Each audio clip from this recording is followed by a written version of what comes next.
मला सांगा, मागे ही जी भव्य इमारत आहे तर याची स्थापना नेमकी कधी झाली आहे?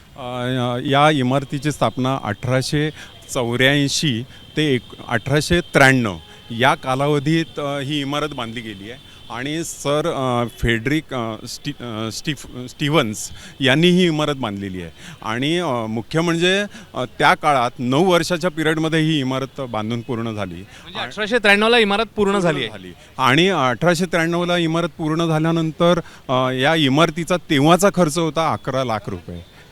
इमारत बांधायला? हां, इमारत बांधायला जवळपास 11 लाख रुपये खर्च झाला. आणि आपल्या मागे जे व्यक्तिमत्व उभं आहे तर ते या मुंबईच्या स्थानिक स्वराज्य संस्थांचे जनक आहेत, सर फिरोजशाह मेहता. तर त्यांनी आहे ना म्हणजे त्या काळी आहे ना महापौर नव्हते, अध्यक्षीय पद्धत होती. तर ते मुंबईचे पहिले अध्यक्ष आहे ना सर फिरोजशाह मेहता.